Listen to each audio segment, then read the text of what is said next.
gimana digital teknologi itu dia masuk ke tata kelola pembangunan. Di mana pada saat itu kita semua bersepakat bahwa ternyata mengerjakan pembangunan pemerintah nggak bisa sendiri. Nah, oleh karena itu kemudian kita juga berstrategi bagaimana kita memperkuat kerja-kerja pembangunan kita dengan memanfaatkan perkembangan teknologi ini.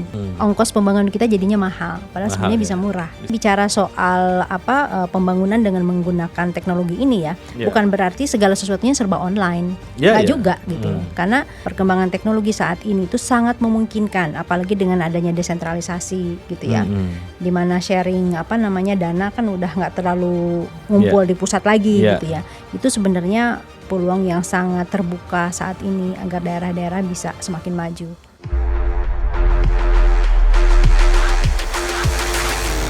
Halo sahabat OIB.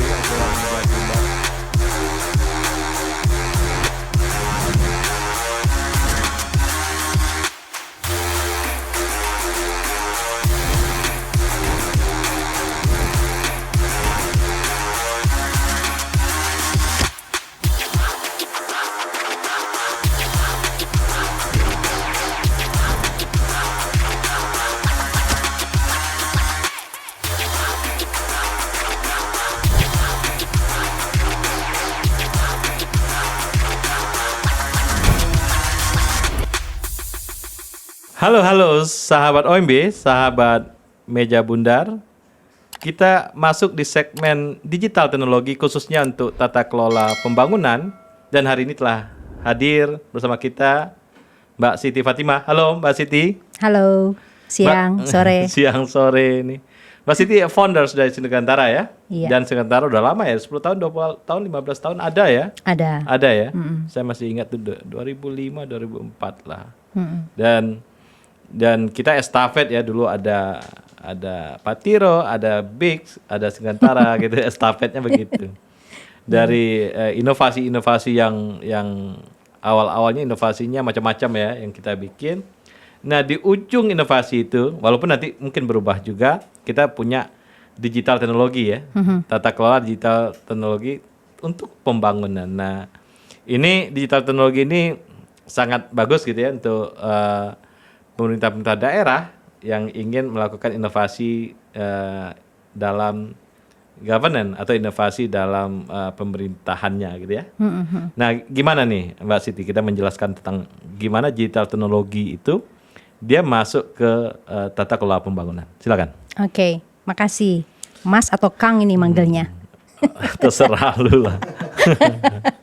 Oke, jadi ini memang awalnya di kerja-kerja tata kelola pemerintahan ya, di mana pada saat itu kita semua bersepakat bahwa ternyata mengerjakan pembangunan pemerintah nggak bisa sendiri, gitu. Jadi butuh kontribusi atau partisipasi atau bantuan dari kelompok-kelompok non pemerintah, gitu ya. Nah, kemudian setelah ada perkembangan bahwa pemerintah nggak bisa sendiri, berarti kelompok manapun yang berada di sisi non pemerintah mesti punya agenda yang sama gitu ya, pembangunan di Indonesia. Nah, kemudian ada perkembangan teknologi. Nah, dengan perkembangan teknologi ini memang kita tidak bisa sembunyi, tidak bisa mengabaikan juga, karena kan teknologi itu tiba-tiba dia masuk aja gitu ya, tiba-tiba dia mengintervensi gitu kan. Nah, bayangkan kalau intervensi ini nggak kita desain, kan hancur lebur lah gitu ya, acak-acakan. Nah, oleh karena itu kemudian kita juga berstrategi bagaimana kita memperkuat kerja-kerja pembangunan kita dengan memanfaatkan perkembangan teknologi ini gitu ya. Nah, perkembangan teknologi ini tentu tidak saja seperti mungkin kalau bicara medsos aja ya, mungkin orang-orang kan biasanya lebih kepada show-nya ya, lebih kepada memperlihatkan sesuatu, kira-kira seperti itu ya. Nah, sementara kalau dalam kerja-kerja governance kita tidak saja ingin memperlihatkan sesuatu, tetapi sebenarnya mendapatkan feedback dari masyarakat. Kita pengen tahu maunya masyarakat apa. Nah, ini yang sebenarnya yang menarik untuk dikaji. Ternyata ini bisa kita bisa memperkuat kerja-kerja itu dengan perkembangan teknologi ini. Dan hal lainnya lagi adalah nih jadi agak kemana-mana nggak apa-apa ya. Nanti Oke, namanya juga bisa-bisanya aja yang ngobrol-ngobrol kan, Iya. bincang-bincang kan. Bincang-bincang. Ini bukan seminar kan. Benar. Nah, ya. Jadi sebenarnya di kita dengan adanya perkembangan teknologi ini sebenarnya ada persoalan data yang bisa dirapihkan. Ya. Nah, kenapa data ini harus dirapihkan? Karena carut-marutnya pendataan di kita ini sebenarnya kemana-mana gitu loh. Nah, kalau kita kemudian bisa merapihkan dari sisi itu aja, itu efisiensi bukan main gitu. Efisiensi bisa dilakukan dengan dengan baik gitu ya. Oke. Dan juga bertanya kepada masyarakat dengan cara yang efektif juga gitu loh. Dengan perkembangan teknologi ternyata itu juga bisa dilakukan. Oke. Jadi intinya perkembangan teknologi ini adalah menjadi sebuah sesuatu yang sangat besar dan menurut saya ini harus dimaksimalkan gitu ya. Nah, bagaimana cara memaksimalkannya? Karena kadang-kadang ini orang-orang teknologi dengan orang pembangunan ini juga beda. Jadi kita pun dituntut bagaimana untuk bisa memfasilitasi gitu ya cara berpikirnya orang teknologi, orang maunya orang teki gitu ya, dengan cara berpikirnya orang pembangunan, dengan cara berpikirnya masyarakat yang mereka butuh layanan dasar tapi mereka nggak bisa ngomong. Gitu kan. Nah, bagaimana variasi dari ini semua kemudian kita bisa fasilitasi melalui sebuah perkembangan teknologi. Itu yang saat ini di Sinergantara ya. Iya, tantangannya ke situ kami melakukan itu. Yang akan dilakukan. Nah, dulu kan pernah juga Sinergantara ini di Bojonegoro ya. Nah, itu juga melakukan hal-hal yang bersifat aplikasi dan data ya, tata kelola open data.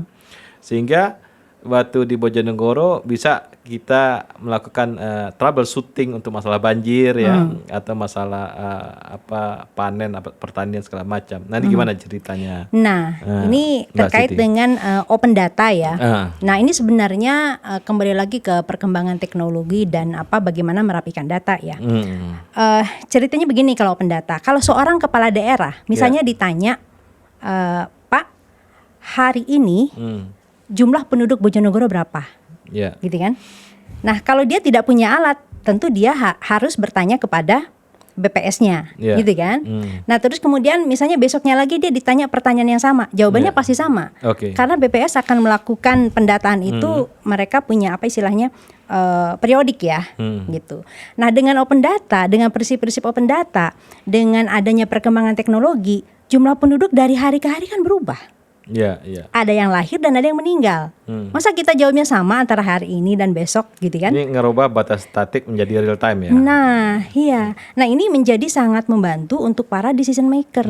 Karena ketika mereka punya program, biasanya kan mereka harus bisa menentukan dengan program seperti ini, dengan dana sekian, ini bisa untuk siapa saja. Kira-kira seperti itu ya.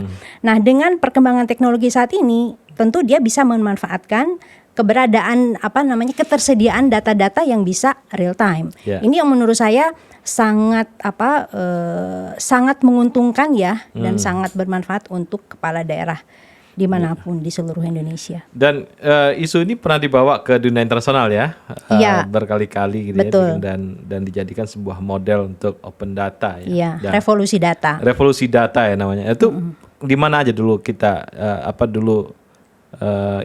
dipresentasikan. Betul.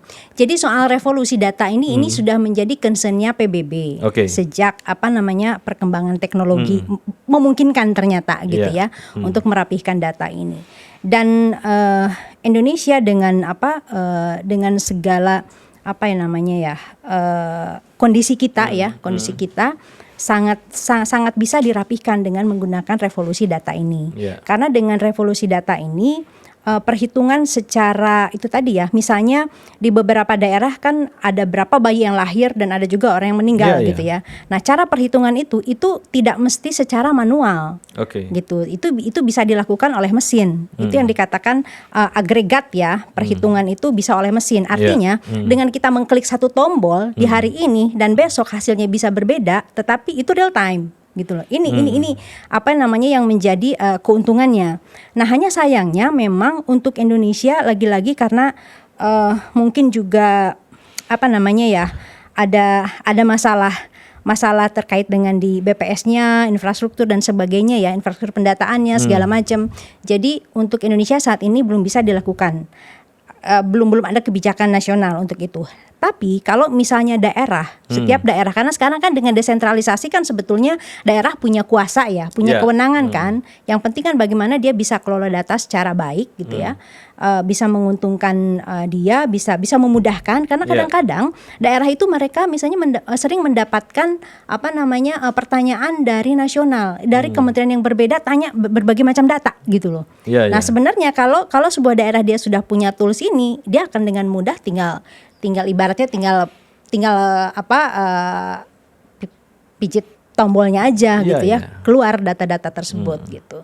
Nah jadi soal revolusi data ini 10 tahun yang lalu lah ini menjadi pembicaraan yang sangat ini ya di PBB, dan di negara-negara maju memang mereka lebih rapi. Hanya untuk Indonesia memang ini masih tantangan sih. Jadi dulu ada inisiatif dari Inggris ya yang teman-teman juga kesana kan? Iya, Making All Voices Count. Ya, zamannya Pak Budiono ya. Nah, coba Mbak cerita tentang yang di Inggris itu. Ya, itu pada saat itu kan sama ya. Bagaimana sebenarnya lembaga-lembaga non pemerintah dan pemerintah sebenarnya ya waktu itu ada inisiatif yang diinisiasi oleh negara-negara berkembang dan Indonesia masuk di dalamnya. Itu Open Government Open Government ya kan, OGP. Oke, Open Government Partnership ya. Jadi pada saat itu juga memang Sinergantara kita juga aktif mengembangkan program yang namanya Game My Village. Ya, Game My Village. Game My Village ini yang kita bawa ke sana. Ini rupanya di sana mendapat sambutan yang meriah ya. Karena mereka juga tidak menduga bahwa perkembangan teknologi ternyata bisa menjadi game yang sebenarnya itu adalah game pembangunan kan. Karena bicara soal Game of Village sebenarnya itu adalah simulasi bagaimana kita diskusi soal alokasi anggaran di tingkat desa. Partisipasi pembangunan tingkat desa kan. Iya. Gitu.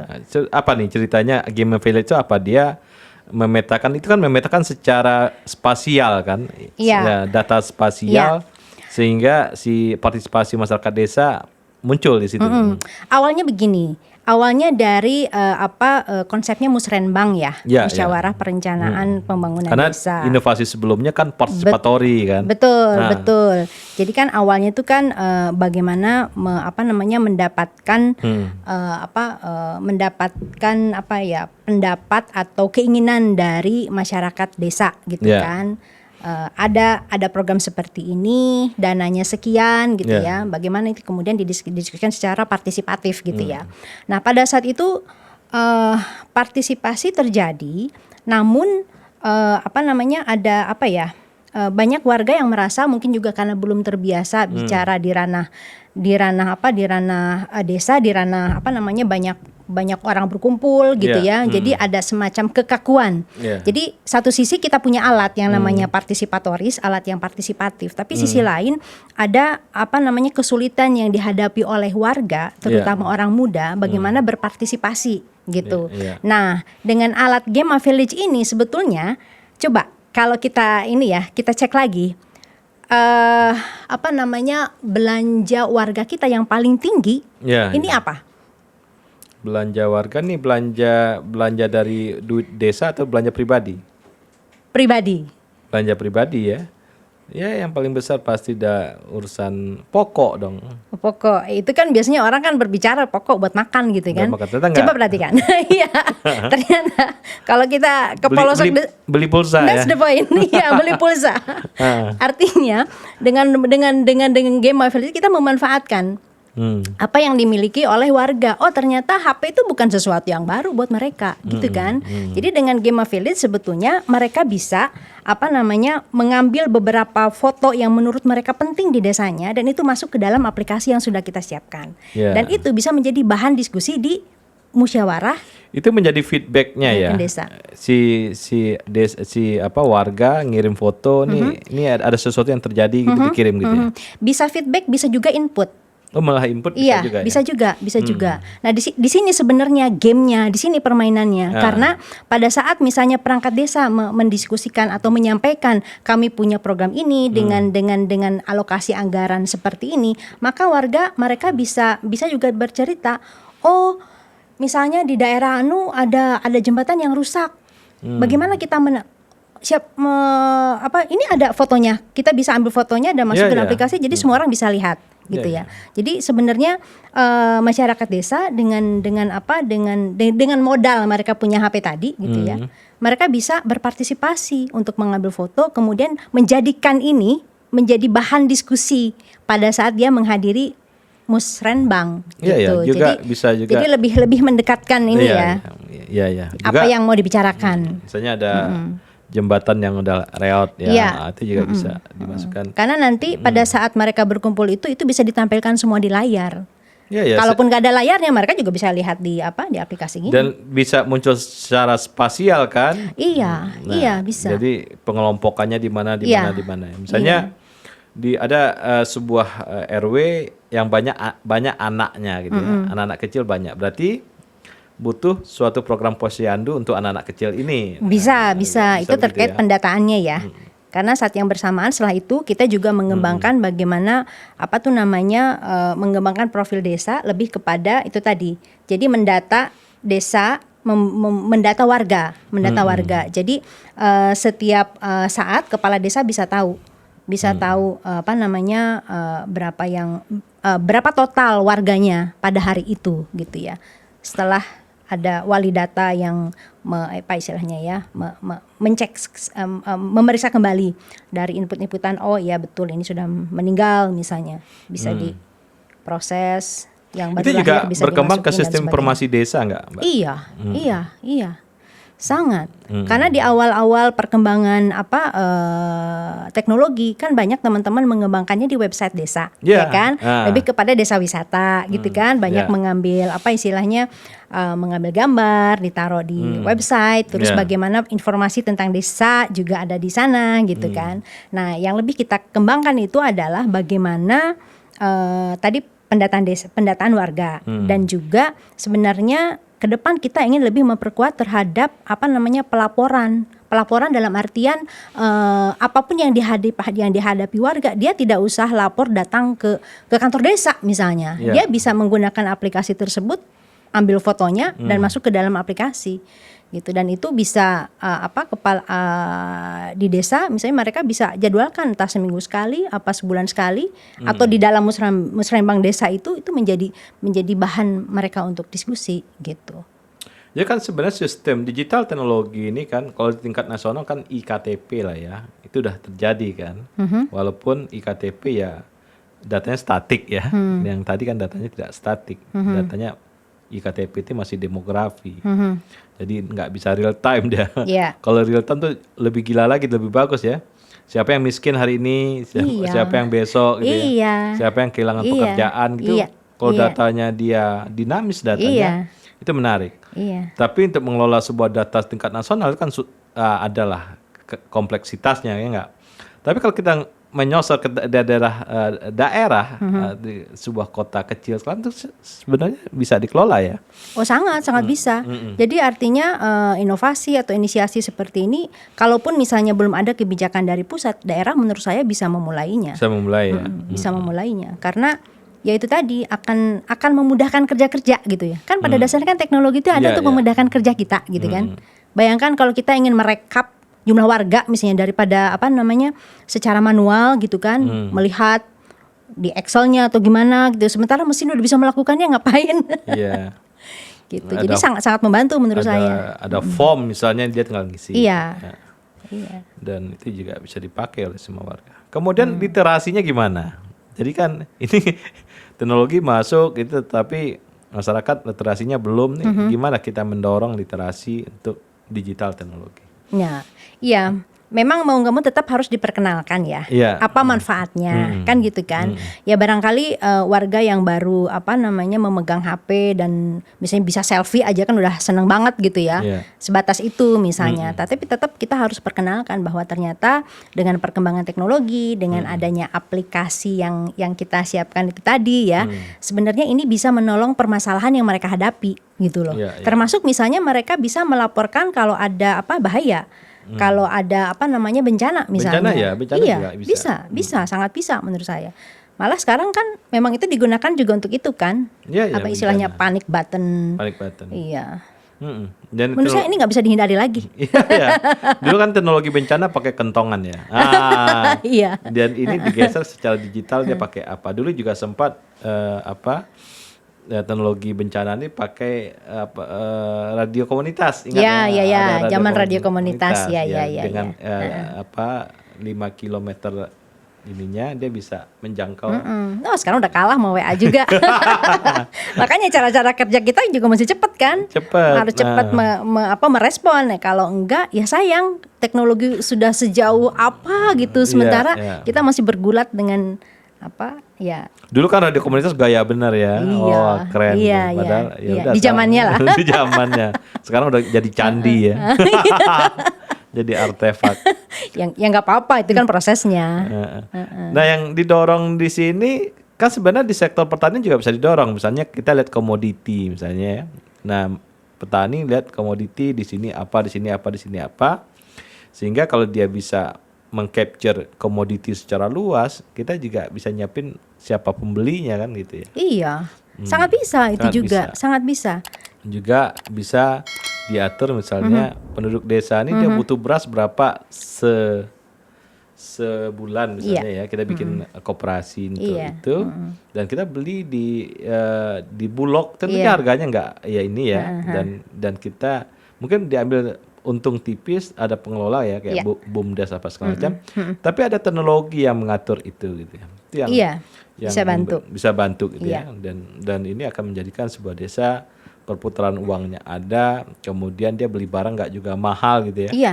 Dan hal-hal pokok ya, makanan, perumahan gitu ya, pendidikan dia juga dengan ada data itu kan bisa terpenuhi gitu ya. Iya. Jadi intinya pembangunan itu kita tidak menyerahkannya di kota-kota besar, gitu kan? Itu bisa dimulai di daerah-daerah kecil, dalam hal ini lokal, misalnya di desa. Nah, menurut saya dengan perkembangan teknologi itu juga bisa dipetakan. Ya, ini saya mau cerita sedikit soal Sinar Gantara pernah mengembangkan aplikasi yang namanya AIS, Anak Ibu Selamat. Oh iya, saya pernah dengar. Nah, iya. Oke, ini ceritain, Mbak. Ya, jadi saat itu ceritanya memang banyak daerah di Indonesia memiliki angka yang cukup kritis ya, bahwa banyak ibu meninggal karena melahirkan. Jadi istilahnya bumil risti, ibu hamil beresiko tinggi. Nah, dengan aplikasi yang dikembangkan ini, bumil risti ini sekarang ini kan banyak juga dijagain sama para posyandu ya, para kader. Para kader gitu. Hanya memang dari dulu ini kader posyandu ini ada, tetapi cara kerjanya masih manual, offline gitu ya. Nah, dengan teknologi ini kita coba bagaimana para pendamping posyandunya ini, para kadernya ini, mereka tergabung di dalam aplikasi kita. Gitu, dalam aplikasi kita. Kemudian para ibu hamil yang didampingi sama para kader tersebut, dia juga masukkan data-datanya di situ gitu. Jadi cara menjaga ibu hamil ini itu juga bisa menggunakan aplikasi. Jadi nanti misalnya dalam bulan keberapa si ibu hamil ini dia harus kontrol, gitu ya. Dia harus kontrol. Itu akan ada pemberitahuan ke ibu hamilnya bahwa pada hari tertentu misalnya dia harus kontrol. Nah, jika dia tidak melakukan kontrol itu, nanti aplikasi akan tahu. Nah, karena aplikasi tahu, nanti ada nakes yang menjaga, nanti nakes akan kontak kadernya. Jadi nanti kalau misalnya ibu hamil tidak juga bereaksi, maka kadernya akan datang secara offline gitu ya, untuk memastikan bahwa dia kontrol. Sampai misalnya si ibu hamil ini juga ketika saatnya tiba untuk melahirkan, dia sudah terhubung ke rumah sakit. Jadi aplikasinya dihubungkan ke rumah sakit untuk menyiapkan segala sesuatunya. Nah, dengan demikian maka situasi kritis yang banyak dihadapi oleh para ibu hamil berusia tinggi ini kan bisa berkurang dengan adanya upaya ini gitu. Itu juga sudah sempat kita lakukan di Kabupaten Gresik. Ya, dan itu juga menarik ya. Ini replikasinya terjadi belum? Masih waktu itu masih pilot project ya? Iya, masih pilot ya. Jadi secara aplikasi kita sudah banyak mengembangkan berbagai macam, tapi memang rupanya kerja-kerja marketing kan itu tersendiri ya. Harus sementara kan kami ini udah terbiasa di dapurnya, di produksinya gitu kan. Kami pelajari isunya apa, kasusnya seperti apa, bagaimana kemudian kami berbicara kepada programmernya gitu kan, bahwa ini loh isunya, ini loh masalahnya, bagaimana ini bisa bisa diselesaikan dengan aplikasi yang yang sedang dibuat gitu ya. Jadi memang terus terang ini kami kalau dari sisi marketing agak lemah. Semoga acara ini bisa bantu dan jadi kita bisa saling memperkuat. Iya. Maksudnya si pemerintah daerah untuk inovasi itu belum sampai dia ke sana. Dia melihat sesuatu yang terlihat ya, yang fisikal atau yang infrastruktur itu yang dia lebih prioritas gitu ya. Sedangkan yang supporting, yang teknologi digital ya itu dia belum masuk tuh. Karena apa? Nggak paham juga apa yang bisa dibikin gitu di situ. Nah kadang-kadang lewat anak-anak muda kan yang literasi digital, literasi teknologi itu anak-anak muda. Iya. Anak-anak muda tuh kan banyak di desa ya kan. Nah ini bisa menjadi kader inti untuk menggerakkan itu. Jadi dia melakukan banyak hal untuk itu dan di Indonesia atau di Bandung lah ya banyak orang anak-anak yang bisa untuk bangun aplikasi-aplikasi sederhana untuk itu kan. Iya, bangun aplikasi dan dipakai ya, sehingga memang bisa bermanfaat gitu loh. Tools ini dibangun memang untuk agar terjadi kan tuh namanya solusi yang bisa didapat baik oleh sisi pemerintah ataupun oleh sisi masyarakat gitu loh. Ini jadi jembatan penghubung. Kalau benchmarkingnya di dunia apa Mbak? Yang kan biasanya kan NGO tuh dia tahu diajarin ini ada nih ini di beberapa daerah di luar di dunia gitu. Ada nggak? Kita belum dulu kan selalu kayak dulu macam-macam inovasi partisipasi itu ada di yang Brazil apa namanya? Ada kan? Participatory budgeting gitu kan ada kan? Ada benchmark yang bisa kita lihat gitu Ya kalau dari sisi kalau participatory budgetingnya waktu itu terkenal memang dari Brasil ya. Tapi kalau untuk inisiasi teknologi, kalau menurut saya confidence banget nih Indonesia malah yang leading ya? Iya. Coba lihat di Silicon Valley, siapa tuh di situ yang tinggal? Kan banyak orang Indonesia di sana. Jadi sebenarnya kita punya kelebihan membuat berbagai macam tools, instrumen, alat. Tapi memang bagaimana alat ini dipakai, karena ini kan kita bicara soal pembangunan ya. Jadi memang harus ada pendekatan khusus kepada para pelaku pembangunannya. Dalam hal ini kepala daerah atau kepala desa atau di kementerian gitu ya. Menurut saya sih mungkin itu PR besarnya buat kita. Karena satu sisi warga kita terutama pemuda, mereka kan sangat happy dengan teknologi ya, gitu kan. Banyak mereka banyaklah mengembangkan aplikasi-aplikasi yang sifatnya pasar itu kan di Indonesia berkembang banget. Ada Tokopedia, Shopee dan sebagainya, kan? Ya, itu pasar. Betul. Nah sementara kalau kami spesialisasinya adalah aplikasi untuk pembangunan gitu loh. Kalau untuk pembangunan mau nggak mau klien kita adalah pemerintah, baik pusat, provinsi ataupun kabupaten, kota ataupun desa. Nah menurut saya sih ini sebenarnya yang harus PR besar dan juga yang kita tetap lakukan terus karena sayang gitu ya perkembangan yang begitu memudahkan kalau kemudian kita nggak pakai gitu.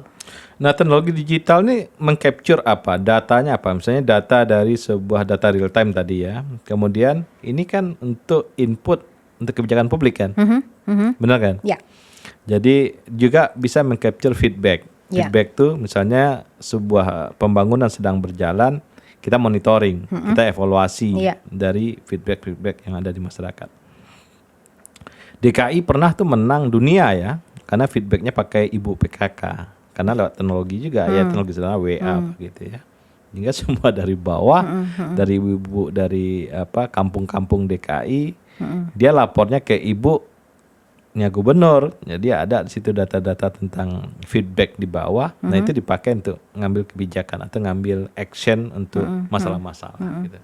Wah malah saya dengarnya kalau yang DKI itu zamannya Pak Ahok ya, yang pakai Clue itu. Nah Clue juga menarik ya. Iya, karena itu kita sempat riset khusus untuk Clue. Clue monitoring kan itu? Iya, monitoring. Jadi seorang pimpinan daerah, dalam hal ini gubernur, dia bisa langsung tahu apa yang terjadi dengan aplikasi tersebut. Dia tidak usah memanggil kepala dinas untuk untuk mengecek apakah sebuah laporan warga di kelurahan apa gitu ya tentang jalan misalnya, apakah sudah direspon atau belum. Dia bisa langsung buka aplikasinya, nggak usah nanya ke kepala dinasnya gitu kan. Itu kelebihannya. Dan Pak Ahok kan waktu itu memang bagusnya dia sudah buat kayak semacam SOP ya. SOP kan kepada dinas-dinasnya, kalau misalnya dalam sekian hari tidak merespon laporan, nah itu kan akan dipanggil secara khusus. Oke. Iya. Nah, itu Ahok juga pernah bikin tuh. Yang paling ini ya kritis sebenarnya membagi laporan-laporan itu ke sektor-sektor tertentu kan. Nah, jadi jangan semua dia kerjain sama dia, akhirnya tidak ada pembagian pekerjaan di situ, tidak ada manajemen di situ. Itu yang kadang-kadang kita ngelihat pemimpin menggunakan digital, tapi dia tidak bisa, dia mengambil banyak hal di situ sehingga sehari-harinya di situ terus, dan itu dijadiin alat inilah. Ya. Dan harusnya kan cepat ya. Jadi ada task force ya. Jadi satuan di birokrasi kita namanya? Mbak? SKPD. Dia SKPD-nya cepat responnya. Ya, itu juga penting. Jangan selalu dikit gubernurnya ngomong, dikit gubernur. Nah, itu juga bukan bagian dari sebuah tata kelola yang baik kan, walaupun udah dipakai digital teknologi di situ. Nah, itu perhatian kita. Nah, itu kan monitoring ya. Jadi sebenarnya data ini kan bisa ngumpulin data untuk ambil kebijakan, ngumpulin data untuk monitoring, ngumpulin data untuk evaluasi, ngumpulin data untuk partisipasi ya. Dan itu hanya data, bisa juga yang lain-lain ya, misalnya untuk supply demand di sebuah daerah. Misalnya daerah tertentu kalau harga berasnya tinggi, ya kan, supply demand-nya kelihatan di situ, atau harga minyak goreng tinggi, bisa jadi si bupatinya beli langsung ke pabriknya di mana gitu kan. Iya, dia bisa begitu. Bisa begitu. Sehingga dia udah ngeliat, wah ini kita ini supply-nya sedikit nih, kita beli langsung. Itu sama digital teknologi akan bisa terrealisasi itu. Atau di desa dia tuh terlalu banyak pisang misalnya. Ini pisang mau diapain kan? Satu tandan 20.000 satu tandan. Nah, dia harus lihat mengambil marketnya kemana gitu. Sehingga dia bikin aplikasi untuk ngejual pisangnya itu, tentunya dengan pisang yang dengan nilai tambah yang lebih tinggi kan. Nggak hanya sekedar pisang satu tandan gitu. Dan dia udah melihat pasarnya, dia mengajak seorang entrepreneur segala macam untuk membangun di kota dia atau di kabupaten dia untuk mengambil itu. Misalnya kita ngambil contoh kacang. Kacang itu kan di Pati. Pati itu 2 tuh entrepreneur yang masuk, yaitu kacang Garuda dan 2 kelinci kan. Nah, itu juga menarik kan. Setelah dipetain di Pati, walaupun kadang-kadang itu natural ya, kadang-kadang pengusaha tuh ngelihat natural, banyak kacang di situ, dia bikin di situ. Nah, itu juga harusnya inisiatif dari bupati atau segala macam itu bisa mendorong itu dengan menggunakan aplikasi. Karena kalau nggak dipakai aplikasi, datanya tidak real time. Apalagi pertanian. Hari ini misalnya kita anggap sekian sawah yang dibangun atau kacang atau kedelai yang dibangun. Tapi kalau datanya nggak real time kan kita sebulan ke depan nggak tahu juga berapa gitu kan. Nah, itu yang menarik, banyak hal untuk digital teknologi. Nah, ke depannya Mbak, sebenarnya app-nya, aplikasinya simpel-simpel aja kan? Iya, dibilang simpel dan tidak. Kalau aplikasi kan dia akan istilahnya, dia butuh waktu untuk terus disempurnakan. Iya, itu kadang-kadang tuh ya. Iya, nah ini mungkin ada yang errornya ya. Iya, itu yang iya, nature-nya memang begitu kalau teknologi ya.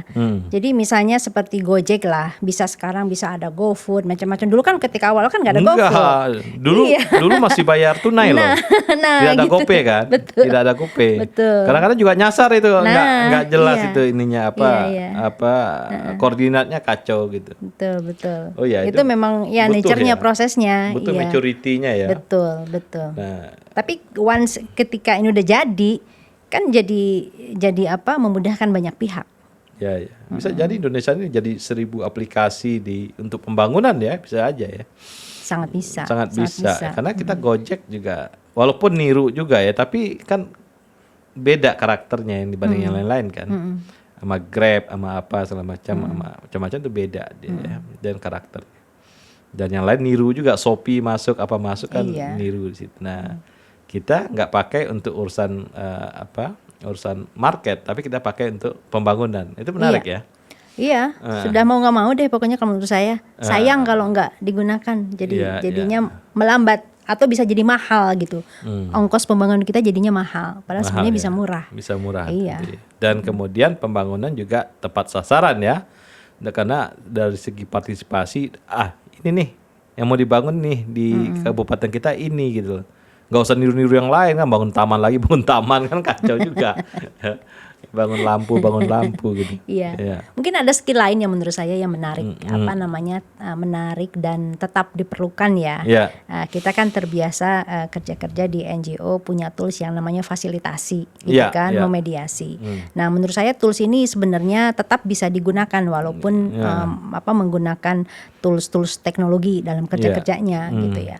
Bahwa bagaimana seorang fasilitator bisa jeli mengamati Iya. ada gap atau ada kelebihan apa gitu ya. Itu menurut saya sih tetap menjadi tools yang sangat dibutuhkan. Karena bicara soal pembangunan dengan menggunakan teknologi ini ya, bukan berarti segala sesuatunya serba online. Nggak juga gitu loh. Karena bicara soal perubahan kebijakannya misalnya kan tetap butuh advokasi, tetap butuh omong-omongan gitu. Tetapi dengan pada saat kita bicara langsung gitu ya dan sudah membawa bahan data-data tadi yang sudah dirapihkan, ini kan menjadi lebih enak kan bicaranya gitu. Jadi punya amunisi gitu ya. Jadi punya sesuatu yang bisa didiskusikan dan datanya cukup kaya gitu loh daripada kita bicara dengan dengan data yang manual kita pegang sendiri. Kan mungkin juga klien kita atau audiens kita dia akan bertanya itu datanya dari mana, bisa dipercaya atau enggak kan gitu. Tapi kalau kita buka aja dengan aplikasinya, oh iya ini kan di sini, oh iya ini kan saya tahu, oh oke gitu. Jadi akan lebih istilahnya ya, secara data tuh sebenarnya transparan dan akuntabel. Mungkin ini poin pentingnya. Ini juga untuk mendorong sebuah pemerintahan daerah tuh jujur ya, transparan untuk melihat dan data itu kebuka karena ada digital dan digital kan objektif ya. Teknologi digital objektif sehingga satu poin dalam pembangunan tentang transparansi itu ada di situ kan. Misalnya ada data penerima manfaat tentang ya anggaplah uang ini ya BLT misalnya. Nah situ ada data. Nah ada juga yang tidak dapat. Nah itu bisa ditambahkan datanya. Ya.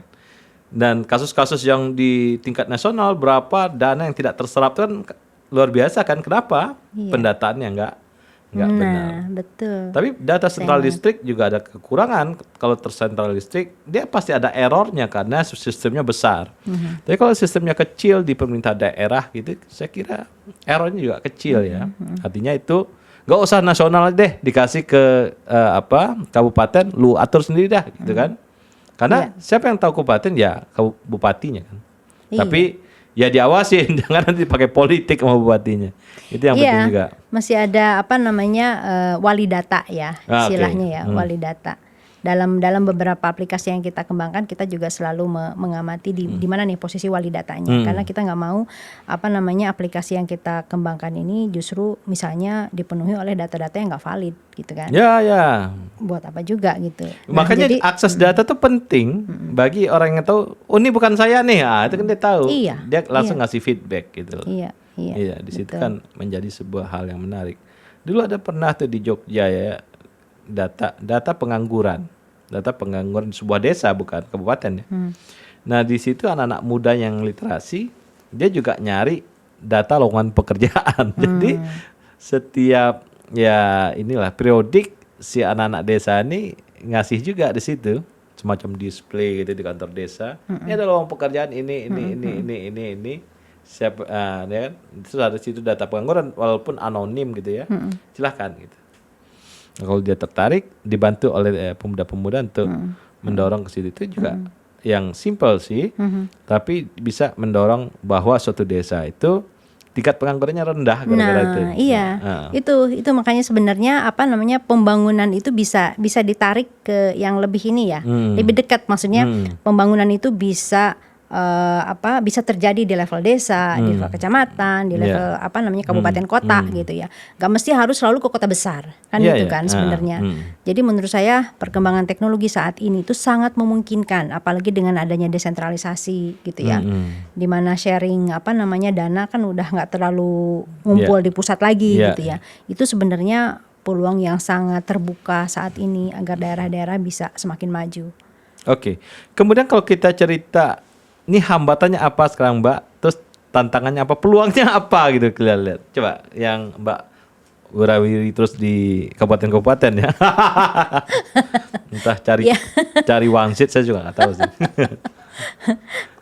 Ya sebenarnya sih ya mungkin sekarang tantangannya adalah mungkin banyak kepala daerah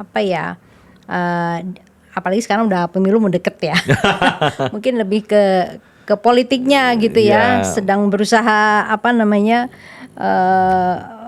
berjibakunya di situ gitu ya. Makin sementara sisi lain makin pragmatis gitu ya. Nah, iya. Sementara sisi lain kalau di aplikasi yang kita kembangkan kan ya ibaratnya mau ganti pimpinannya ya tetap itu aplikasi itu tetap harus ada di sana gitu kan. Kan warganya tetap tinggal di sana gitu kan. Mungkin juga masalah-masalah yang dihadapi juga tetap sama gitu ya. Kan itu sebenarnya. Jadi sebenarnya memang ini perlu disikapi disikapi oleh para pimpinan yang punya punya visi dan misi yang memang ingin menyelesaikan permasalahan yang ada di wilayahnya gitu ya. Mungkin lebih pada itu sih. Dan juga kalau di nasional mungkin pembagian ini mungkin pembagian kewenangan antara pusat sama daerah gitu kan. Ada beberapa hal mungkin kita nggak bisa ke pimpinan daerah kabupaten kota karena ini kewenangannya pusat gitu. Mungkin itu ya. Dan secara digital teknologi udah selesai, paling nanti membangun ada proses transisinya sehingga digital teknologinya ada maturity-nya ya sampai titik tadi dicontohkan Gojek, gimana Gojek tumbuh ya. Nah itu yang secara evolutif diperbaiki sehingga itu menjadi, jangan sampai di awal udah frustasi dulu kan, ini nggak jalan nih, nggak bisa nih gitu kan. Nah itu jadi nggak selesai karena proses teknologi itu juga adopsinya adopsinya betul. Itu juga butuh teknik tertentu dan butuh strategi tertentu sehingga dia menjadi sebuah, bahasanya Mas Ilham itu menjadi artefak di masyarakat kan, menjadi sebuah sebuah tangan panjang masyarakat untuk membantu dirinya gitu ya.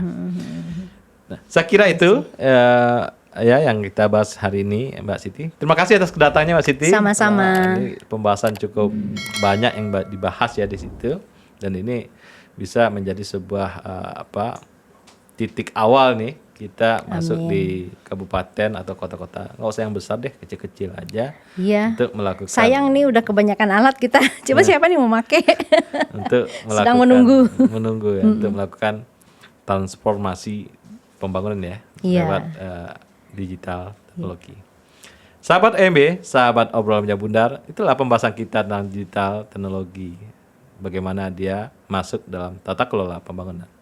Inilah Siti Fatimah. Terima kasih.